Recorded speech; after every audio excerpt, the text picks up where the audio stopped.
Hi po! Ngayon ay magluluto naman tayo ng lumpiang Shanghai. Ang gagamitin ko po rito ay yung Argentina ready to use giniling.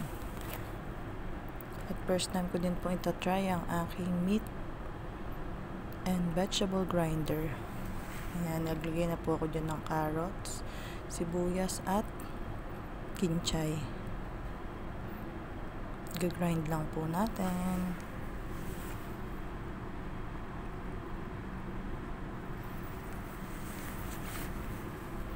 Mas mabilis po yan kaysa maghiwa-hiwa pa tayo sa mga gulay natin. Ayan, tapos na paghaluin na po natin ang ating giniling at mga gulay.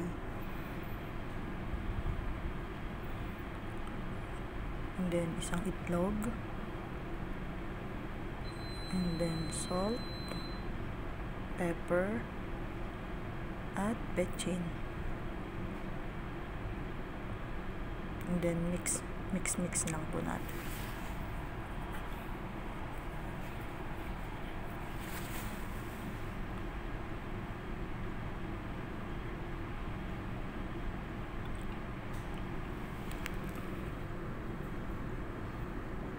And ready to wrap na po tayo.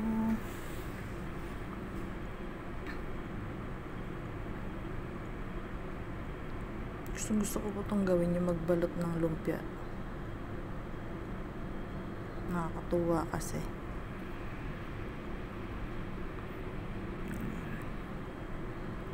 Secure lang natin mga gilid para hindi lumabas ang ating giniling. And then tubig lang po yung ginamit kong pangsara. Siyempre tipid-tipid po tayo ngayon. Yan, ready to fry na.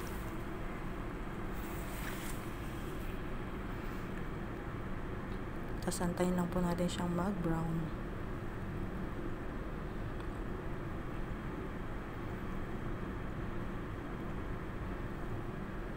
Naluto na po ang ating lumpiang Shanghai. Thank you for watching. Follow me for more. God bless po.